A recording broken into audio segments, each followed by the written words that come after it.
Le Fendt 936 avance régulièrement dans la parcelle, avec une rampe Bomesch largement déployée derrière lui. Le lisier arrive par un système de tuyaux, ce qui réduit les passages répétés de tonnes à lisier sur le sol. Le vrai enjeu se trouve dans la vitesse constante et dans la régularité de chaque bande d'épandage. La rampe doit garder la bonne hauteur pour déposer le lisier près du sol. Si le rythme de traction varie trop, la dose peut devenir irrégulière entre les passages.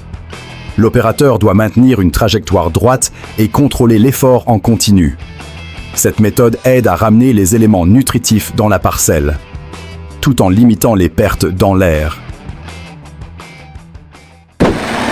Toute une saison de travail se résume ici en une chaîne d'opérations très dense. Ensilage, semis de maïs, épandage de lisier, fanage, épandage de fumier, récolte du maïs et semis final se succèdent sans rupture. L'arrivée du Massey Ferguson 7S 210 ajoute un point fort à la fin de la saison. Le centre de l'histoire n'est pas une seule machine, mais la manière dont toute l'équipe garde le rythme. La Krone Big X 1180 prend en charge les grands travaux de récolte. Les tracteurs assurent ensuite le transport, le travail du sol et l'implantation. Chaque étape terminée au bon moment évite de bloquer la suivante. Dans une filière d'alimentation animale, le calendrier compte autant que la puissance. Le risque principal est de placer le lisier rapidement dans la parcelle, sans le laisser trop exposé en surface. Le Fendt Vario 930 travaille avec une herse à disque de 6 mètres dans un procédé d'application directe. Les éléments nutritifs sont déposés plus près du sol, au lieu d'être projetés plus haut. Le tracteur doit maintenir une traction régulière pour que la herse travaille la couche superficielle de façon stable. Quand l'épandage et le travail du sol se font dans le même passage, une variation de vitesse peut laisser une surface moins homogène. L'opérateur doit garder la profondeur et la direction avec précision. Cette combinaison réduit le nombre de passages et améliore la rétention des éléments nutritifs. La séquence commence par un effort de traction important dans les couches profondes du sol. Le Fendt 943 MT utilise ses chenilles pour tirer un décompacteur Maschio dans la parcelle. L'objectif est d'ameublir le sol jusqu'à une profondeur pouvant atteindre 50 cm, afin de favoriser l'air et le développement racinaire. Les chenilles augmentent la surface de contact et transmettent l'effort de façon plus stable. Le décompacteur ne fait pas que griffer la surface. Il doit fissurer une couche tassée sans travailler inutilement. Si l'intervention est faite dans de mauvaises conditions, elle consomme beaucoup de carburant pour un résultat limité. Elle devient vraiment utile quand le tassement ou le drainage freine la culture. Le travail de printemps commence par la préparation du sol et le semis dans une période courte. L'orge est semée à 230 kg par hectare. L'avoine est semée à 215 kg par hectare. Le point essentiel est d'obtenir une surface assez régulière pour une levée homogène. Le tracteur n'a pas besoin d'aller vite. Il doit surtout garder un rythme stable sur chaque passage. Si la surface est ondulée ou si la graine tombe mal, la densité de plantes variera ensuite dans la parcelle. L'opérateur doit associer l'émiettement de la couche superficielle et le placement correct de la graine. Pour une culture de printemps, le premier passage de semis compte énormément. La séquence avance dans deux directions en même temps. La John Deere 8500i récolte le mélange trèfle et herbe.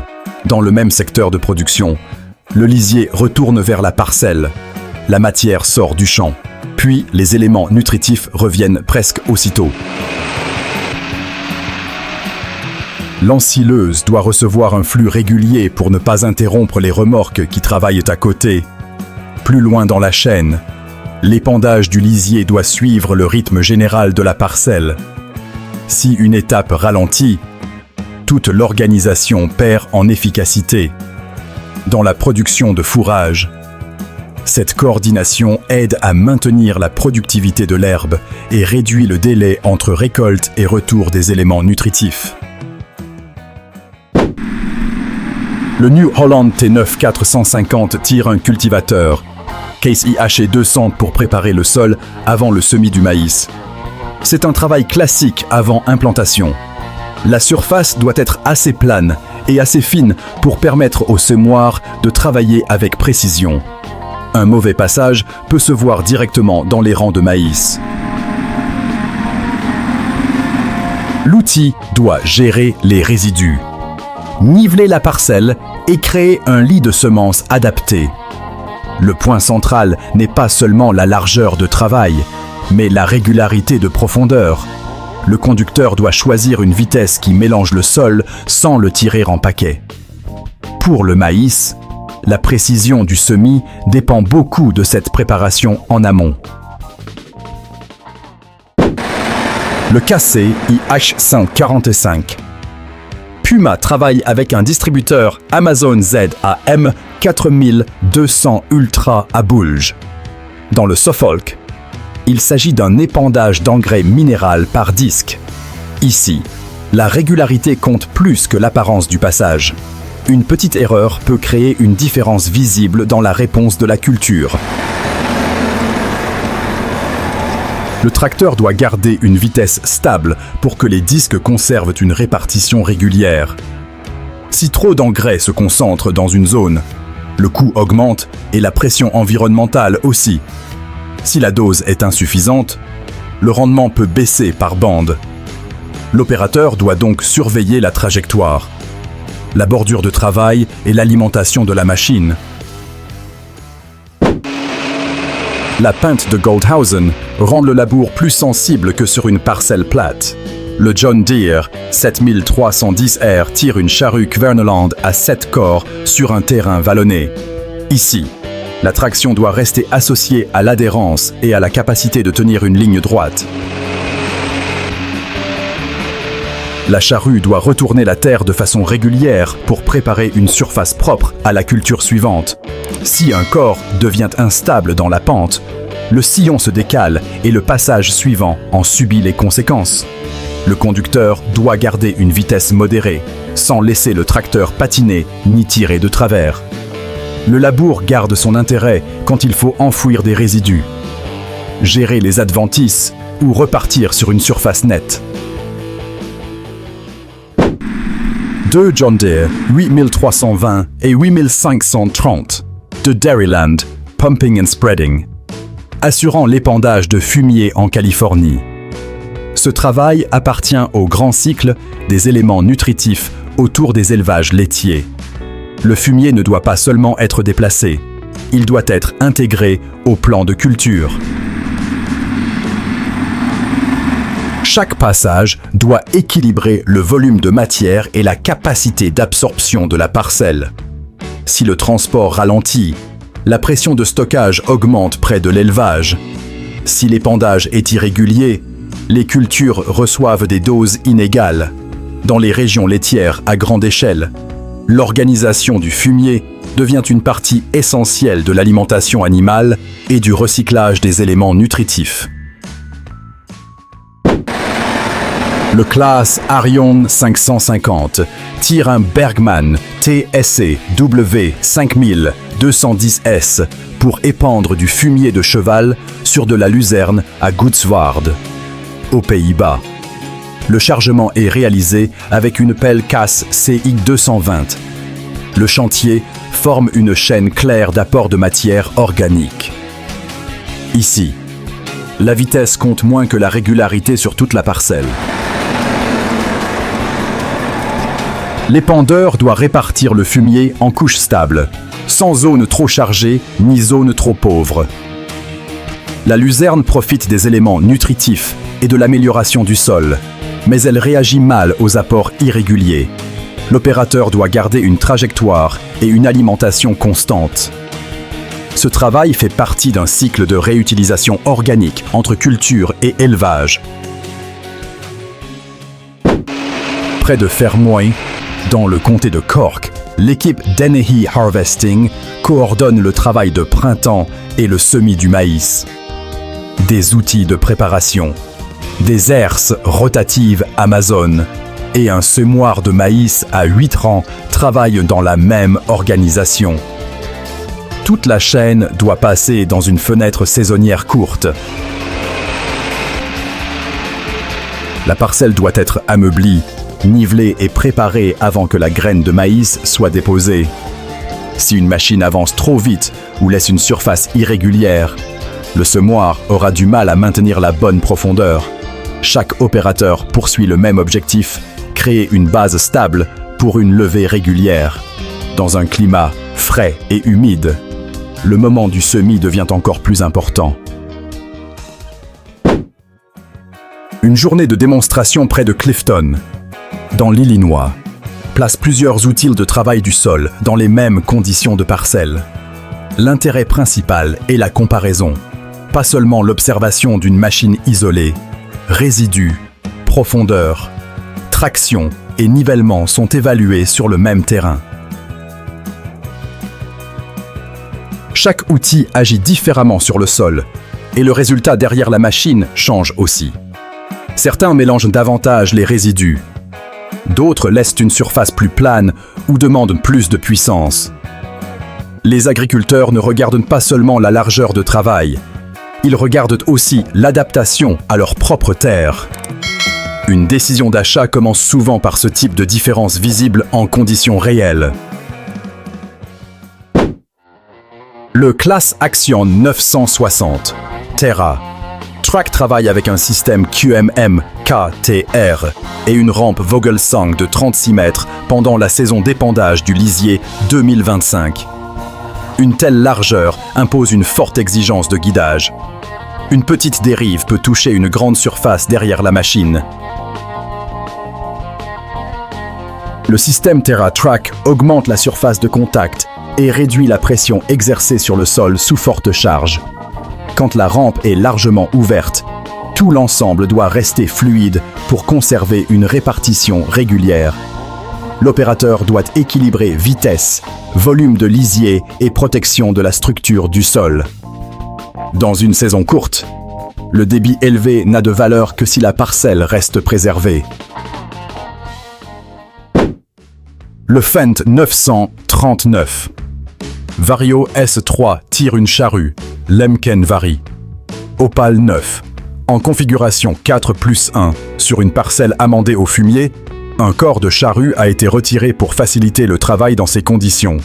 À l'avant du chantier, un John Deere 8410 tire un décompacteur Alpego à 7 dents. Le Fendt utilise un moteur Deutz de 7,1 litres, avec une puissance pouvant atteindre 396 chevaux. La vitesse de travail se situe autour de 5 à 6 km/h. La profondeur de labour atteint environ 35 cm. Le but n'est pas seulement de montrer de la puissance, mais d'enfouir le fumier en gardant l'effort sous contrôle. L'opérateur doit avancer assez lentement pour obtenir un retournement propre.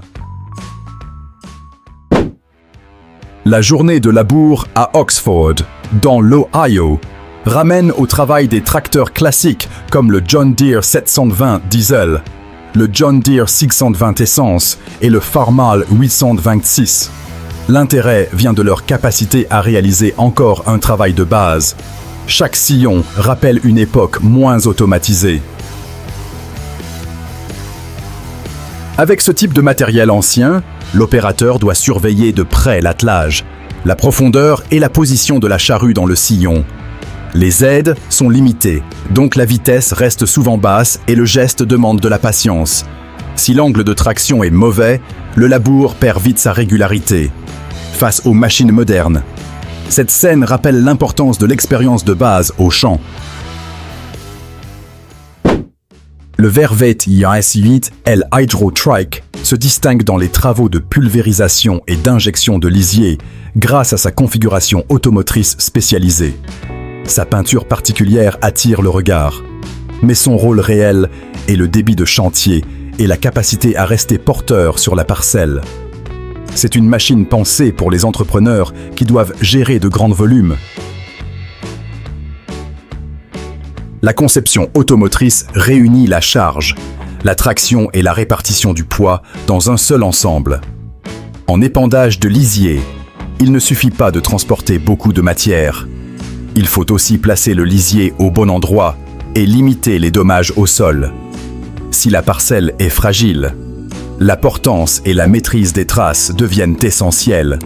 Dans les systèmes néerlandais de gestion du lisier, la courte fenêtre d'épandage donne une grande valeur au débit. Le Samson TS est présenté comme un injecteur de lisier à disque simple, adapté aux cultures en place, aux chaumes et aux couverts végétaux. La largeur de travail peut être de 8 ou 12 mètres. L'objectif est de mieux utiliser la valeur fertilisante du lisier. Au lieu de laisser les éléments nutritifs se perdre en surface, le système peut recevoir un pilotage à dose variable par ISC au bus, avec contrôle par tronçon et dispositif anti-goutte. L'écartement des disques de 25 cm aide à placer le lisier près de la zone de travail. Les éléments à disque flexible suivent mieux les irrégularités du sol. Quand le lisier est injecté peu profondément, la culture peut mieux en profiter et les odeurs sont aussi réduites. Le Verve Hydro Trike de Polomelk travaille avec un système de tuyaux traînés dans la région du Wieringermeer. Au lieu de faire circuler de nombreuses tonnes sur toute la parcelle, le lisier arrive par une conduite continue.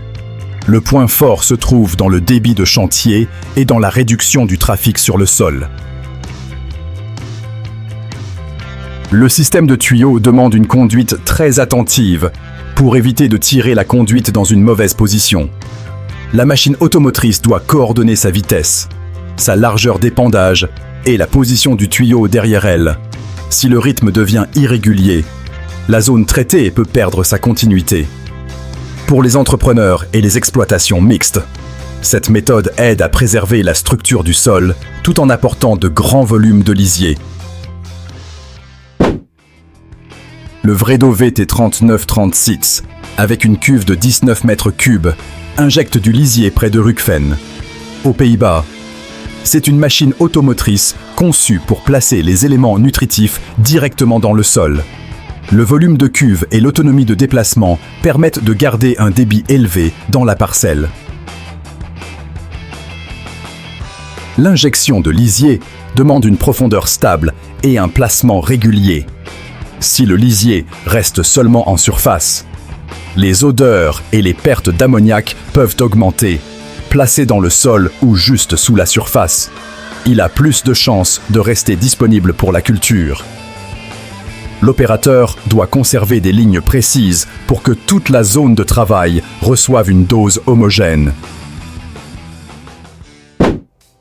Le Fendt 936, Vario et le Massey. Ferguson 8737 apparaissent ensemble dans des travaux de labour et de préparation du sol en 2017. Quand plusieurs grandes machines travaillent en même temps, l'enjeu est de couvrir la parcelle au bon rythme. Il faut à la fois de la puissance et de l'organisation. Sur de grandes surfaces, le travail du sol reste toujours un équilibre entre vitesse et qualité. Si la machine avance trop vite, le sol peut ne pas être retourné ou mélangé comme prévu. Si elle avance trop lentement, la fenêtre météo peut se refermer avant la fin du chantier. L'opérateur doit garder l'ensemble dans une zone d'effort adaptée pour protéger le sol et préparer correctement l'étape suivante. Deux John Deere 8379 travaillent avec 2 tonnes à lisier Samson PG 2 de 27 mètres cubes et 2 cuves avant de 3 mètres cubes. C'est une configuration d'entrepreneur pensée pour apporter beaucoup de lisier en peu de temps. La force vient du travail parallèle, pas seulement de chaque tracteur pris séparément. La grande tonne arrière assure la capacité principale, tandis que la cuve avant aide à équilibrer la masse sur le tracteur. Quand deux ensembles travaillent ensemble, le rythme doit être organisé pour éviter les recouvrements et les temps d'attente. Si le remplissage, le transport ou l'épandage perdent le rythme, toute la productivité baisse. Dans la gestion du lisier, le volume, la répartition du poids et la régularité du flux comptent souvent plus que la vitesse maximale. Ces 30 séquences montrent que l'agriculture moderne repose sur un équilibre entre traction, calendrier, éléments nutritifs et protection du sol. Des machines récentes aux tracteurs classiques. La vraie valeur reste dans le bon geste et dans un rendement maîtrisé. Dites en commentaire quelle scène mérite une analyse plus détaillée avec Mécanique agricole.